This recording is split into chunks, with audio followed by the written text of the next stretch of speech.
ठीक है, श्याम प्रकाश जाटव जी, देखिए सवाल चुनाव आयोग पर उठ रहे हैं, उनके कार्यप्रणाली पर उठ रहे हैं, कार्यशैली पर उठ रहे हैं। अब ऐसे में जो वीडियो भी शेयर किया है उन्होंने, और उसमें साफ तौर पर दिखाई देता है कि भाई एक ही व्यक्ति 8 बार वोट दे रहा है, वो कैसे ही संभव हो सकता है? ये तो फिर यहाँ पर सोचने विचारने की जरूरत है ना, कि अगर ये निष्पक्ष तरीके से नहीं हो पा रहा है तो फिर कैसे हो पाएगा? और फिर तो सवाल खड़े होंगे ही ना, श्याम प्रकाश जाटव जी।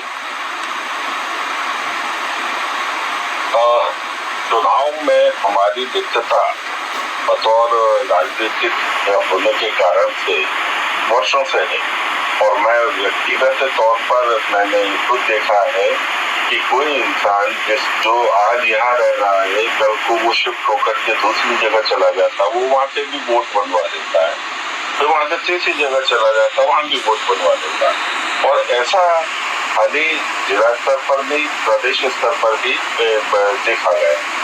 और वो पुराना वोट नहीं कर पाना और नए वोट बन जाना, चूंकि बहुत ज्यादा डिजिटली जो है सक्षमता नहीं थी, तो इस वजह से सब चीजें हो भी रही थी और ये हमें भी देखने को मिलती थी। हम कटवाते थे और काट भी दिए जाते थे वो। आज उसी चीज की तो जरूरत है। आज हमारा जो इलेक्शन कमीशन है, वो जो SIR जो है, उसके माध्यम से उन्हीं वोटों को काटने का काम कर रहा है जो वोट जो है डुप्लीकेट बने हुए, ये डेलिबरेटली नहीं बने हुए। कोई किराएदार आज यहाँ रह रहा, कल वहाँ दूसरी जगह शिफ्ट हो गया, कभी तीसरी जगह हो गया, तो इस कारण से ये इस प्रकार के वोट बने हुए हैं, इसमें कोई दो राय नहीं है।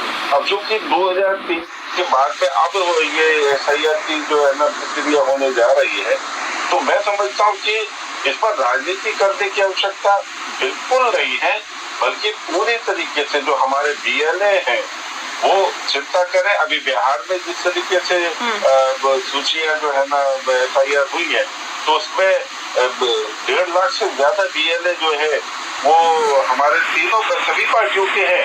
उन्होंने उसमें पूरा सहयोग भी किया और कहीं भी एक भी शिकायत नहीं। लेकिन श्याम प्रकाश जी, अच्छा एक बात मुझे बताइए कि अगर एक व्यक्ति अगर रेंट पे रह रहा है, किराए पे रह रहा है, वहाँ पर वो अपना आधार कार्ड भी बनवा लेता है, वो अपना पहचान कार्ड बनवा लेता है, वो अपना वोटिंग लिस्ट में नाम भी डलवा लेता है, मतलब इतना आसान है सब चीजें, इतनी आसानी से हर चीज हो जाती है क्या? इसमें किसकी गलती है? सुने मेरी बात, ये आज से नहीं हो रहा, ये इलेक्शन जो कार्ड है आज से नहीं बन रहा, ये पतना आप देखो तो शुरू से हम तो देखते आ रहे हैं। इलेक्शन कार्ड बनना इतना ज्यादा जोखिम नहीं है कि जो है ना इलेक्शन कार्ड बनेगा ही नहीं, तमाम लोगों के बने हुए हैं, एक नहीं कई लोग बने हुए हैं।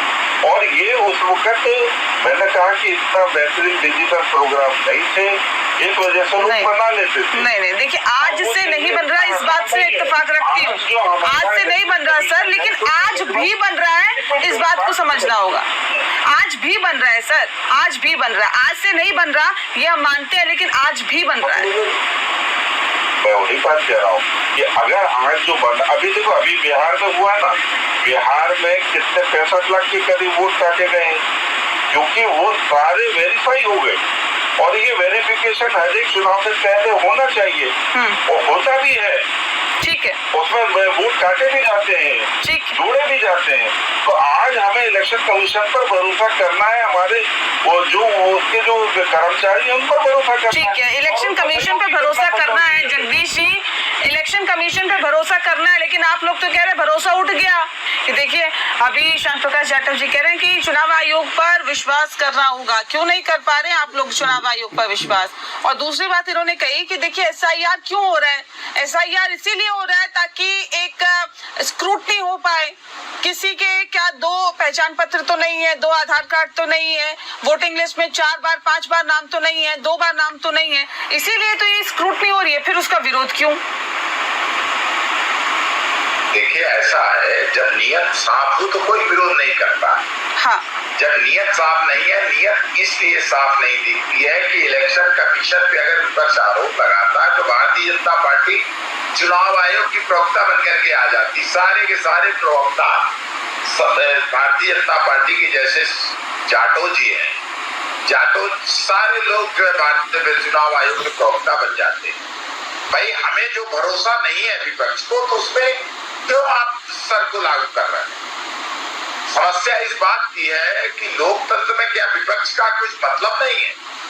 हमें लगता है लोकतंत्र में विपक्ष का मतलब सत्ता पक्ष से ज्यादा है, विपक्ष की बात ज्यादा है लोकतंत्र के मंदिर में, लोकतंत्र की पवित्रता को बनाए रखने के लिए बेहद ज्यादा आवश्यक है। और जिस तरह से चुनाव आयोग विपक्षी नेताओं की बातों का ऐसे प्रतिशोध की भावना से जैसे ज्ञानेश कुमार जी वो कर रहे हैं, तो उत्तर दे रहे हैं, इससे लगता है कि ज्ञानेश कुमार जी मन बैठा के बैठे कि विपक्ष को साफ कर देना है और इस भारत के लोकतंत्र को पूरी तरह से समाप्त कर देना। ये चुनाव आयुक्त ज्ञानेश कुमार जी ठान के बैठे हैं। जिस तरह की उनका बर्ताव, जिस तरह की उनकी भाषा है, विपक्ष के नेता राहुल गांधी जी को कहते या तो हलफनामा दो या तो माफी मांगो।